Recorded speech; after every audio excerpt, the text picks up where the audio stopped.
আজীব আজীব কথা। আমাদের আউলিয়া বুজুর্গ আরবিন আকাবের দিন যত কথা বলছেন, কোনো কথা কোরআন সুন্নাহর বাইরে একদম নাই। কোনো মানুষ যদি হিম্মত করে যে অমুক বুজুর্গের অমুক কথা কোরআন সুন্নাহর খেলাফ লাগে, আসেন আপনি আমাদের সঙ্গে সাক্ষাৎ করেন, আমরা জবাব দেওয়ার জন্য কোরআন সুন্নাহর লোকে আলহামদুলিল্লাহ প্রস্তুত আছি।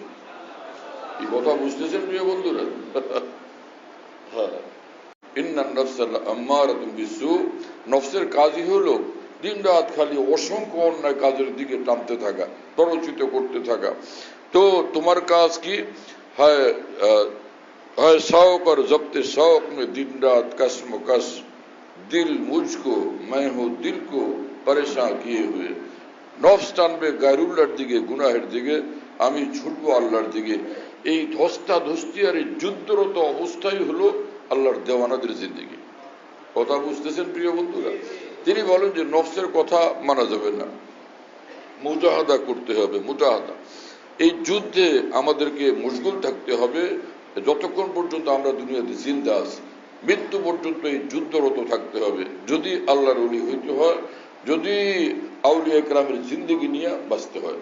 আল্লাহ আপনি আমাদের সকলকে কবুল করেন এবং তৌফিক দান করেন। এই হলো এক জিনিস।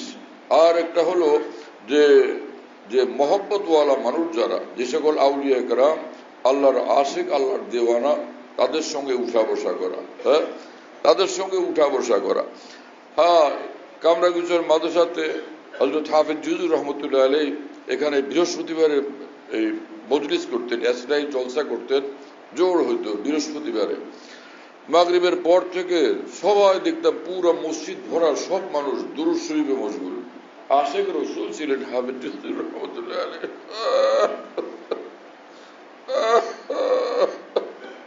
আল্লাহরও দেওয়ানা ছিলেন, রাসূল পাক সাল্লাল্লাহু আলাইহি ওয়াসাল্লামের দেওয়ানা ছিলেন।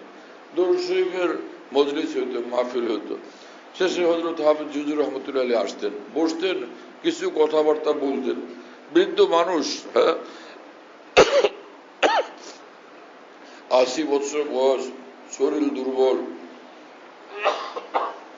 কথাবার্তা ভালোভাবে বোঝা যেত না। চেষ্টা করতাম, আমি লালবাগে তখন পড়ি, সেখান থেকে আসতাম বৃহস্পতিবারে, চেষ্টা করতাম কাছাকাছি গিয়ে বসার জন্য, তারপরও কথাগুলো বুঝতে পারতাম না।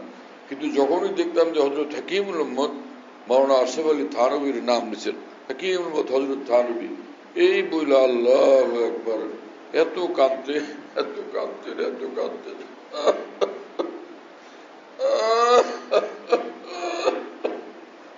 ফুফায় ফুফায় কাঁদতে থাকতেন, এত কাঁদতেন, চোখের পানির ঢল নামত। কি মামলা! হ্যাঁ,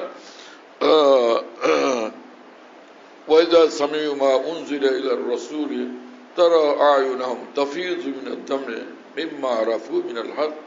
আল্লাহ পাক তার দিওয়ানাদের কান্নার কথা কোরআনে পাকে নাজিল করেছেন, যে আমার জন্য ওরা কাঁদতেছে, আমার কথা শুনেও কান্দে, যে আমার কোরআন এমন আসরওয়ালা, যে আমার কোরআনের কথা শুনলে তো তারা কাঁদতে থাকে।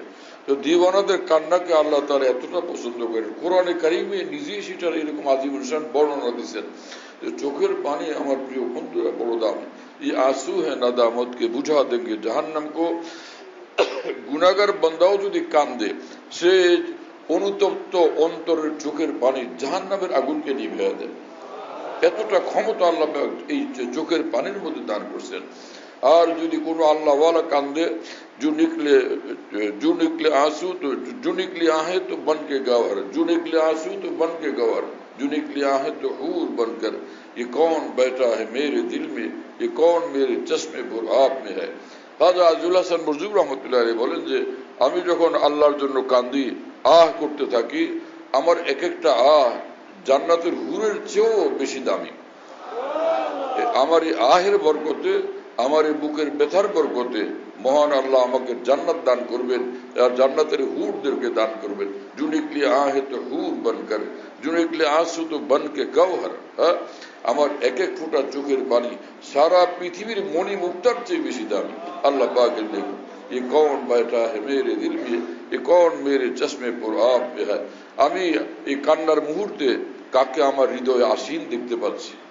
কি কথা, যে আমার হৃদয়ে আমি মহান আল্লাহকে আসীন দেখতে পাচ্ছি, এবং আমার চোখের পানির ভিতরে আল্লাহ পাকের নূর ঝলমল করতেছে। ये कौन मेरे चश्मे पुर आप में है। আল্লাহ পাকের প্যার, আল্লাহ তাআলার আদর অনুভব হয় যখন বান্দার চোখের পানি ঝরতে থাকে। চোখের পানি বড় দামি। আমার ভাইরা এই জন্য কান্নাকাটি করি, কান্না না আসলে কান্নার চেষ্টা করি।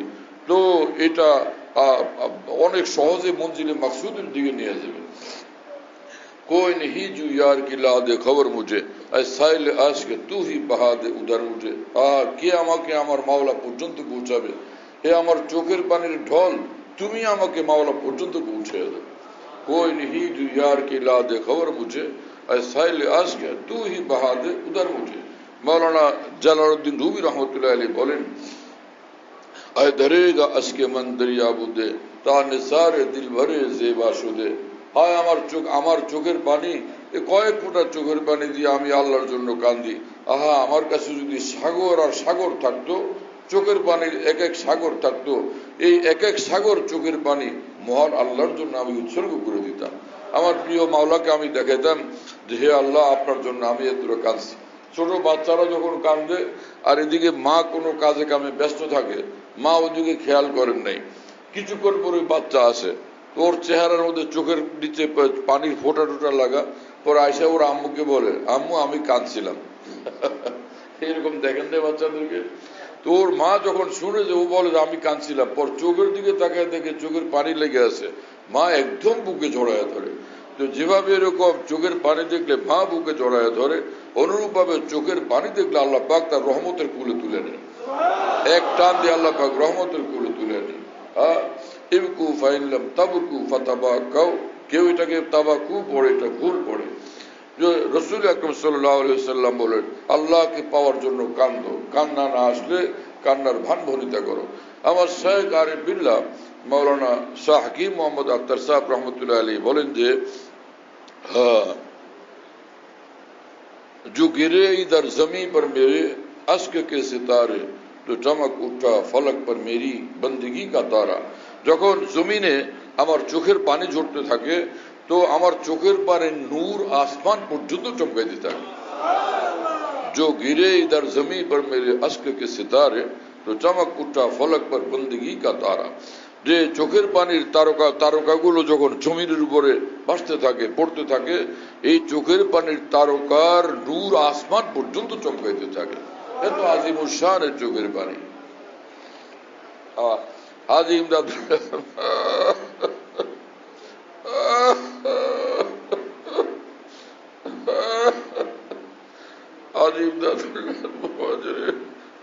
রহমতুল্লাহ আলাইহি কাবা শরীফের সামনে একবার এশার নামাজের পর সিজদার মধ্যে পড়ে কান্না শুরু করছেন।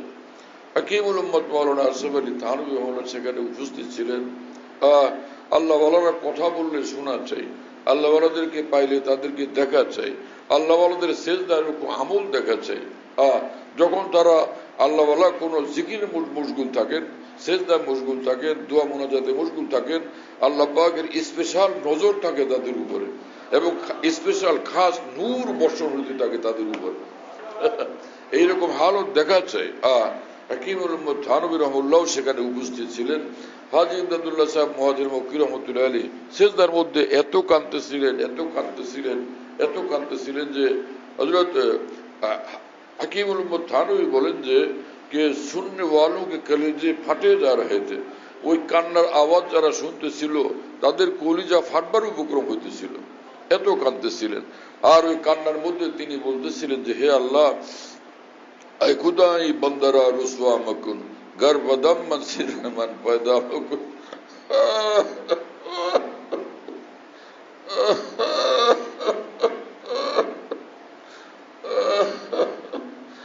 আল্লাহ, আপনার এই বান্দাকে আপনি বেইজ্জত করে দিয়েন না, হ্যাঁ, লাঞ্ছিত অপদস্থ করে দিয়েন না। যদিও আমি গুনাহগার, যদিও আমি নালায়েক এবং অপরাধী, কিন্তু আমার গুনার কথা কারো কাছে প্রকাশ করে দিয়েন না, দুনিয়াতে কিংবা আখিরাতে। আয় খুদাই বান্দারা রুসওয়া মকুন গর্বদম মান সির মান পয়দা মকুন। হ্যাঁ, গর্বরা ইবার সত্তারি কুনি তওবা করদম মনজে হর না করদানি। আয় আল্লাহ, এইবার যদি আপনি আমার গুনাহগুলো গোপন রাখেন, তা আপনার কাছে ওয়াদা করলাম যে এইরকম অন্যায় কাজ আমি আর কখনো করবো না। গরমরা ইবার 7 কুনি তওবা করদাম মঞ্জে হর না করদানি। তো এটার মানে হলো আমি তওবা নাসু করলাম। তওবা নাসু কি জিনিস? তওবা নাসুর বিভিন্ন অর্থ লিখছেন বুজুর্গান দিন। হযরত হাকিমুল উম্মত মাওলানা আশরাফ আলী থানভী রাহিমাহুল্লাহ এটাকে সহজ করে লিখছেন তাফসীর বয়ান করার মধ্যে, যে তওবা নাসু খালেস তওবা, যে সেই খালেস তওবা কি জিনিস? অন্তর থেকে তওবা করা। মুফাসসিরিন লিখছেন নাদামাতুল কলব, অন্তর থেকে অনুতপ্ত হওয়া, লজ্জিত হওয়া, যে হায় আল্লাহ আমি শর্মিন্দা, আমি লজ্জিত যে আমার দ্বারা আপনার নাফরমানি হয়ে গেছে। হ্যাঁ, মোল্লা আলী কারি রহমতুল্লাহ লিখছেন যে তওবার তরিকা হলো যে এক তো হলো আইয়ান্দামা আলাইহা, গুনাহের কারণে নিজে শর্মিন্দা হওয়া, লজ্জিত হওয়া, এবং আইয়ুকলি আনিল মাসিয়াতে, যে গুনাহ থেকে আলাদা হয়ে যাওয়া, সেই গুনার দিকে না যাওয়া। আরেকটা হলো আইয়াজিমা আজমান জাজিমান আল্লাহ ইয়াউদ ইলাইহা আবাদা, আর কুশ্চিন কালেও সেই গুনার দিকে যাব না, এই কথা অন্তরে, এই অন্তর দ্বারা দৃঢ় সংকল্প করা, পাক্কা এরাদা করা, আর যাব না আমি কখনো সেদিকে। পিনে কে তো বেহিসাব পিলি আবাহ রোজে হিসাব কা ধড়কা, জীবন তো বরবাদ করে ফেলছি, এখন সে এক চিন্তা, এক ব্যথা, এক অস্থিরতা যে হায় কালকে আমাদের মহান আল্লাহর সামনে দাঁড়াবো কোন মুখ নিয়ে। আল্লাহ পাক এইরকম তওবা নসু, এরকম খালেস তওবা করা আমাদের সকলকে তৌফিক দেন। হযরত হাকিমুল উম্মত থানভী রাহমাতুল্লাহ আলাইহি বলেন, একদিকে গুনাহ থেকে আলাদা হয়ে যাওয়া, আর সেই গুনাহ থেকে পৃথক হওয়ার পাশাপাশি সঙ্গে সঙ্গে যে আর পাক্কা এরাদা করা যে আমি আর গুনাহ করব না। গুনাহ থেকে যদি গুনাহের প্রতি মনের ঝোঁক থাকে, তাহলে এটাও জরুরি যে সে গুনাহ করবে না। আদমে আউদের নিয়ত, আদমে আউদের নিয়ত, অর্থাৎ আর সেই গুনার দিকে যাবে না, এই কথার পাক্কা নিয়ত করা। রব্বুল আলামিন আমাদেরকে এরকম নিয়ত করার তৌফিক দান করেন। হাদিস শরীফে আছে রাসূল আকরাম সাল্লাল্লাহু আলাইহি ওয়াসাল্লাম বলেন, বান্দার যখন কোনো গুনাহ হয়ে যায় আর সে যখন বলে ইয়া রব্বে আযনাবতু যামবান ফাগফিরলি, আয় আল্লাহ আমার তো গুনাহ হয়ে গেছে, আপনি আমাকে মাফ করে দেন, রব্বুল আলামিন তখন বলেন যে আলিমা আবদি আন্না লাহু রব্বান ইয়াগফিরু যামবা ওয়া ইয়াখুযু বিহি ওয়া ফাকাদ গাফারতু লাহু, আমার বান্দা অন্তর থেকে জানে এবং বিশ্বাস করে আমি এক আল্লাহ আছি, এই গুনাহের কারণে আমি তাকে গ্রেফত করতে পারি, আমি তাকে শাস্তিও দিতে পারি এবং আমি তাকে ক্ষমাও করতে পারি, আমি আমার বান্দাকে মাফ করে দিলাম। আমার প্রিয় বন্ধুরা, হাকিমুল উম্মত মাওলানা আশরাফ আলী থানভী রাহিমাহুল্লাহ এই হাদিস শরীফের রেফারেন্স দিয়া বলেন যে হায় মুসলমান ভাই, গুনাহ তো হয়ে গেছে, কিন্তু একটু ঠোঁটটা নাড়ায় আল্লাহর কাছে মাফ চাইতে পারলা না? মাফ চাইলে তো রব্বুল আলামিন মাফ করে দিতেন। মোবাইল উঠে রাখছেন কেন? রেকর্ডিং করেন কিন্তু ছবি না তুলে নেবেন। হ্যাঁ, মোবাইল নিচে রেখে রেকর্ডিং করেন।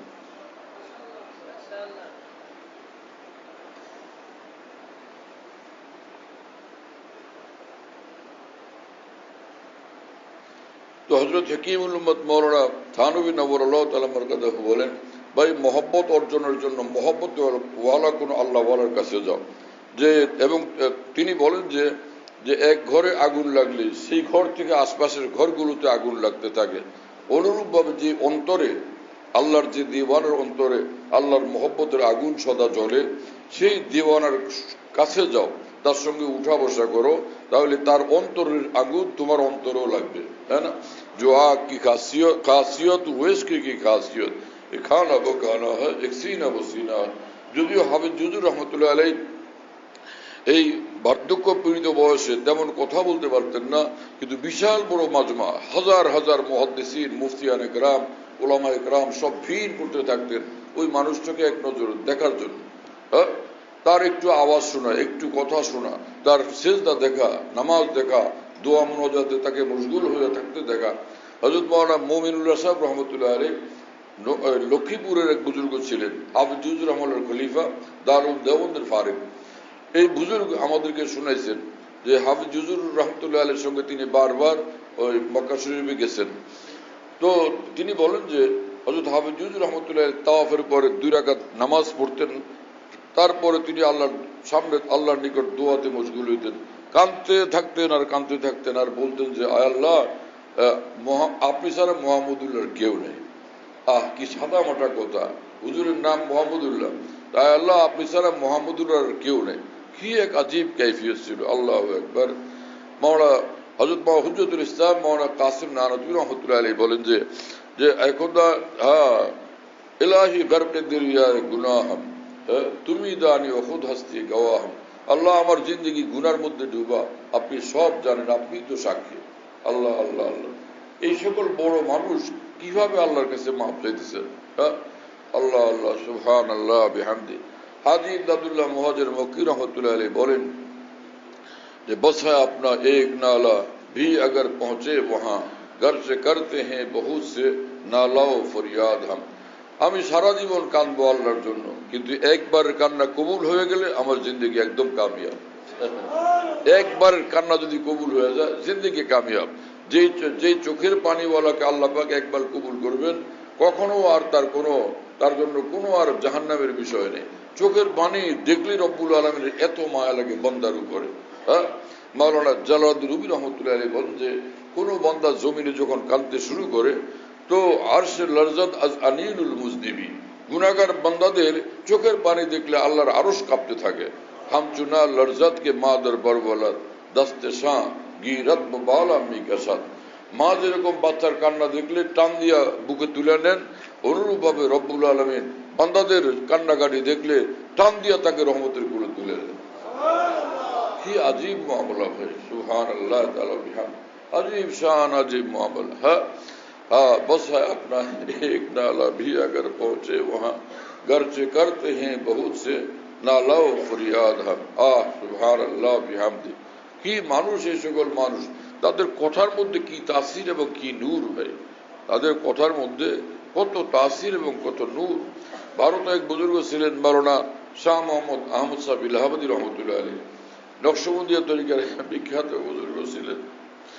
হযরত যখন ভোর রাত্রে তাহাজ্জুদের নামাজ পড়ে কান্নাকাটি করতেন, দোয়া করতেন, একদমই আল্লাহর সঙ্গে কথা বলতে বলতে একদম বসার থেকে উঁচু হয়ে যেতেন, কখনো একদম উঁচা যেন দাঁড়ায় যেতেছেন, এরকম হালত হয়ে যেত। আল্লাহর কত গভীর নৈকট্যের মধ্যে আল্লাহ পাকের সঙ্গে কথা বলতেন। দোয়া মুনাজাত হলো রব্বুল আলামিনের সঙ্গে সরাসরি কথা বলা, রব্বুল আলামিনের সঙ্গে সরাসরি আলাপ করা, সরাসরি কথা বলা। আকাবির দ্বীন আউলিয়া উম্মত আরিফিন আল্লাহর দ্বীনকে এত গভীর ভাবে বুঝছেন, এইভাবে কেউ বুঝতে পারে না। কথা বুঝতেছেন প্রিয় বন্ধুরা? যে মাওলানা জালালউদ্দিন রুমি রহমতুল্লাহ আলাইহি বলেন যে আজ দোয়া না বুদ মুরাদে আশিকা, আজ দোয়া না বুদ মুরাদে আশিকা জুজ সাকুন গুফতান বহা চিরি দাহা। দোয়া মুনাজাতের মধ্যে আল্লাহর দেওয়ানদের উদ্দেশ্য থাকে প্রিয় মাওলার সঙ্গে আলাপ করা, কথাবার্তা বলা। আল্লাহ মাফ করে দেন, আল্লাহ আপনার মহব্বত দেন, আল্লাহ এই বুকে আপনার ভালোবাসা দেন, আমারও আপনার করেন, এই সরাসরি আল্লাহর সঙ্গে কথা বলেন। কি এক আশ্চর্য আমল, আশ্চর্য ইবাদত। আর দোয়া মুকুল ইবাদত, যে যত ইবাদত করা হয় এটার যে মূল বিষয়, যেটার মূল লক্ষ্য এবং উদ্দেশ্য গভীরভাবে সেটা অর্জন হয় দোয়া মুনাজাতের দ্বারা। সেটা হলো মহান আল্লাহকে পাওয়া যাওয়া, নিকটে একদম আল্লাহ পাকের গৌরব, আল্লাহ পাকের নৈকট্য লাভ করা। দোয়া মুনাজাতের মধ্যে বান্দা আল্লাহ পাকের গভীর নৈকট্যের মধ্যে নিমজ্জিত থাকে। এই জন্য হাকিমুল উম্মত থানভী রহমতুল্লাহ আলাইহির বিখ্যাত খলিফা হযরত ডক্টর আব্দুল ইসাব রহমতুল্লাহ আলাইহি বলতেন যে বান্দা যখন দোয়ার মধ্যে মশগুল হয় তো সাত আসমান জমিন তার হাতের নিচে থাকে, তার হাতের সামনে থাকেন শুধুই মহান আল্লাহ। তো এই কথা যেদিন থেকে আমি শুনছিলাম আমার শাইখ রহমতুল্লাহর বুকে, তো আমি হাদিস শরীফে খুঁজতে থাকতাম যে ভাই এই কথার রেফারেন্স কোথায়। তো একটু কোরআন শরীফে আছে, আল্লাহ পাক বলছেন কোরআন কারীমের মধ্যে যে উদুনি আস্তাজিব লাকুম, যে বান্দা তুমি আমাকে ডাক দাও তো আমি তোমার ডাকে সাড়া দিব। আর হাদিস খুঁজতে খুঁজতে এক হাদিস শরীফ পাইলাম যে ও আনা মা আব্দি ইজা দাআনি, বান্দা যখন আমাকে ডাকে, আমার নিকট কিছু চায়, তো আমি মা আব্দি, আমি বান্দার সঙ্গে হয়ে যাই। আল্লাহ যখন বান্দার সঙ্গে, সাত আসমান জমিনের সেখানে কোনো পাত্তাও থাকে না। ভারতের এক বুজুর্গ আজীব কথা বলছিলেন, কবি কবি তো ইসি এক মুশতে খাক কে গির্দ तवाफ करते हुए हफ्ते आसमां गुजरे। এর জাহিরি অর্থ তো একরকম, কিন্তু বাস্তব অর্থ কি জিনিস, যে আল্লাহর দিওয়ানাদের এমনও আল্লাহর মহব্বত ভালোবাসার এমন এমন এমন এমন অবস্থান তৈরি হয়, এমন এমন মুহূর্ত আসে, 7 আসমান জমিন শতবার লক্ষ কোটি বার তাকে শ্রদ্ধা জানাইতে থাকে। লক্ষ কোটি বার তাকে শ্রদ্ধা জানাইতে থাকে। ভাই, তোমার জন্যই আমরা খাদেম, আমি আসমান বটে তোমার মাথার উপরে, কিন্তু আমি তোমার খাদেম। সারা পৃথিবী তার সামনে নত হয়ে বলে আমি তোমার খাদেম, তোমার জন্যই রব্বুল আলামিন এই আসমান জমিনকে বানাইছে। কথা বুঝতেছেন প্রিয় বন্ধুরা? যখন কোনো মানুষ আল্লাহর ওলি হয়ে যায়, এই জন্য আসমান জমিনের রঙই পরিবর্তন হয়ে যায়। আব ও জমা না ও মকা না ও জমিন না আসমান, তूने जहां बदल दिया, तूने जहां बदल दिया आके मेरी निगाह में। খাজা আজুল হাসান মরজুব রহমতুল্লাহ আলাইহি বলেন, প্রিয় মাওলা, যেদিন থেকে আপনাকে এই বুকে পায়ে গেছি সেদিন থেকে আগের আসমানও নয়, আগের জমিনও নয়, আমার জন্য রব্বুল আলামিন নতুন আসমান দিয়েছেন, নতুন পৃথিবী দিয়েছেন। আমি নতুন আসমান দেখি, নতুন পৃথিবী দেখি। কথা বুঝেন না প্রিয় বন্ধুরা? হ্যাঁ, যে আগে ছেলেটা এলাকারই ছেলে, খুব পরিচিত, কিন্তু আপনার মেয়ের সঙ্গে যেদিন বিয়ে হলো, আপনার ঘরে গেছে যখন, এই ঘর আগের ঘর নাই, নতুন ঘর। এই ঘরের রং পরিবর্তন হয়ে গেছে, কাইফিয়ত পরিবর্তন হয়ে গেছে, বৈশিষ্ট্যাবলী পরিবর্তন হয়ে গেছে। কথা বুঝতেছেন প্রিয় বন্ধুরা?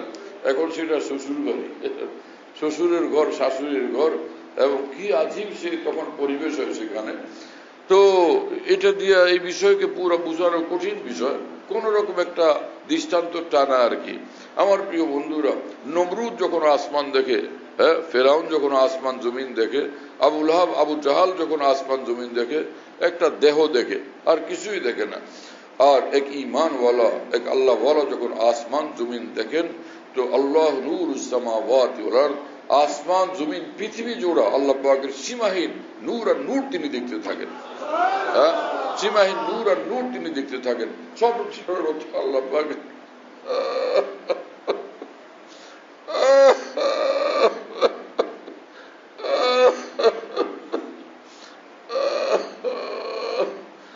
সর্বদিকে সর্বত্র দূর দূর পর্যন্ত যাই দেখেন আল্লাহ পাকের নূর দেখেন।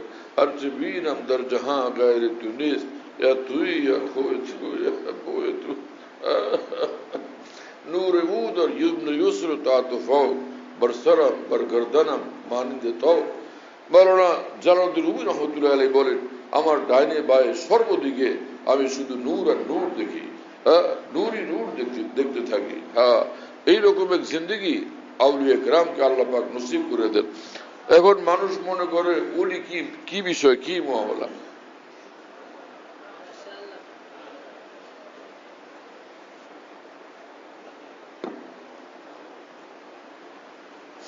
হ্যাঁ, ওলি আল্লাহ হওয়ার তরিকা কি, কিভাবে আল্লাহর ওলি হওয়া যায়, কামেল মুমিন হওয়া যায়।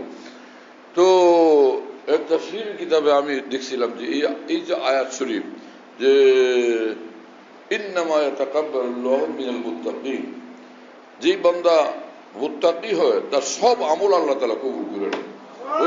ওই তাফসীরের কিতাবে এই কথা লিখছেন যে ইন্নামা ইয়াতাকাব্বালুল্লাহু মিনাল মুত্তাকিন, যখন বান্দা মুত্তাকি হয়ে যায় তো সমস্ত আমল তার সবকিছু আল্লাহ কবুল করেন। এতে প্রমাণিত হয় যে প্রত্যেক মুত্তাকি বান্দা মুস্তাজাবুদ দাওয়া।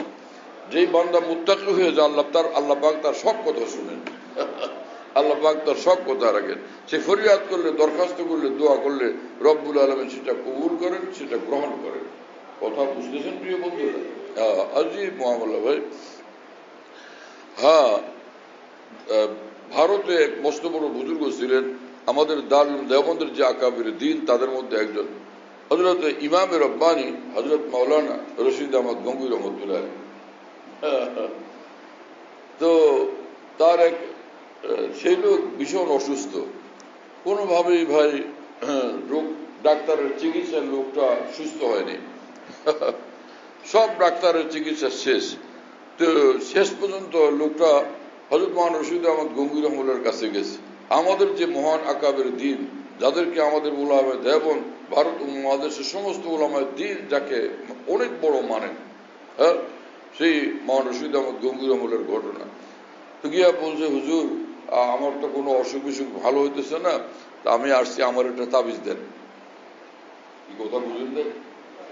আমার একটা তাবিজ।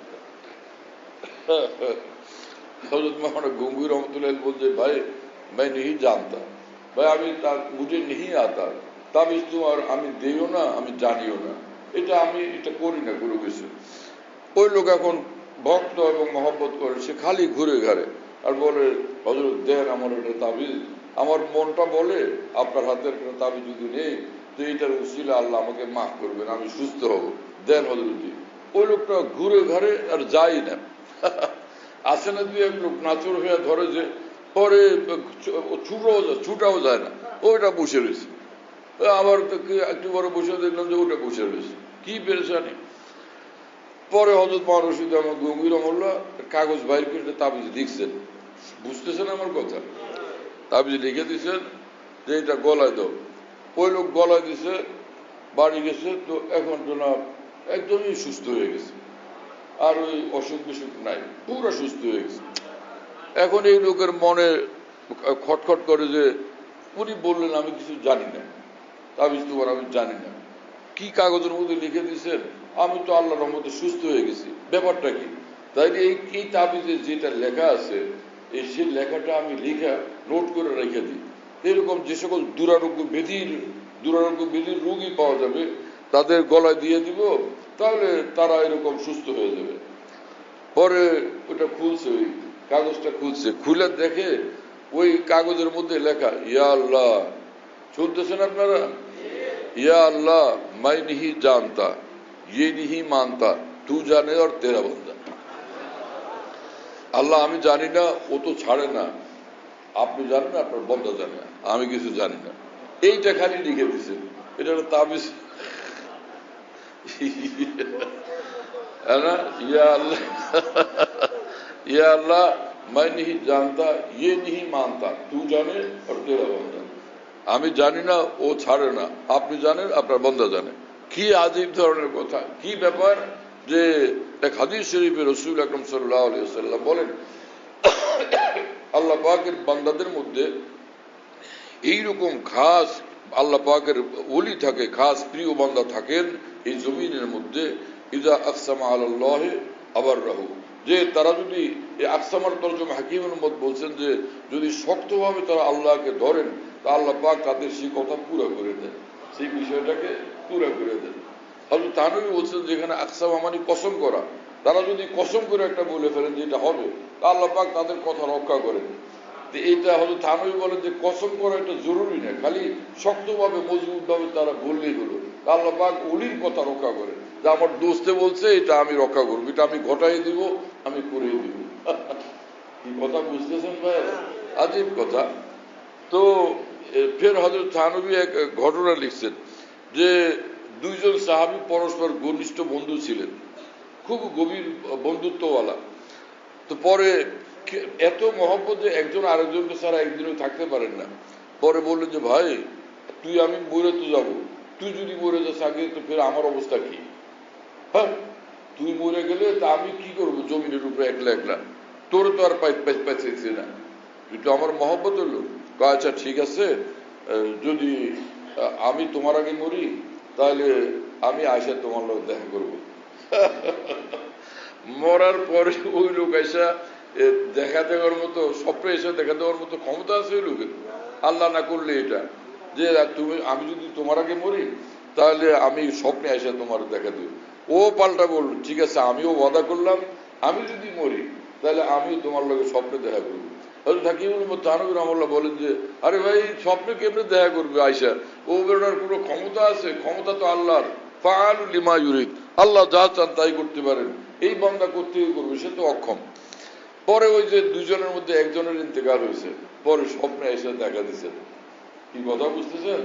এই যে ইজা আকসাম আলাল্লাহ আবাররাহু, এখানে তো কসমও করেন না উনি, কিন্তু এখানে বলছেন শক্তভাবে, হ্যাঁ আমি তোর কথা দিলাম, আমি তোর লোকে দেখা দিব, স্বপ্ন যুগে স্বপ্ন এসে দেখা দিব, সেটা করছেন।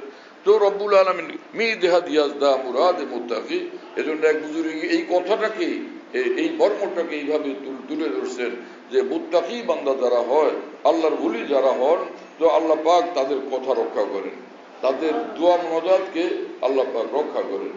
কি কথা, আল্লাহু আকবার, আজীব আজীব কথা। আমাদের আউলিয়া বুজুর্গ আরবিন আকাবের দিন যত কথা বলছেন, কোনো কথা কোরআন সুন্নাহর বাইরে একদম নাই। কোনো মানুষ যদি হিম্মত করে যে অমুক বুজুর্গের অমুক কথা কোরআন সুন্নাহর খেলাফ লাগে, আসেন আপনি আমাদের সঙ্গে সাক্ষাৎ করেন, আমরা জবাব দেওয়ার জন্য কোরআন সুন্নাহর লোক আলহামদুলিল্লাহ প্রস্তুত আছি। এই কথা বুঝতেছেন প্রিয় বন্ধুরা? হ্যাঁ।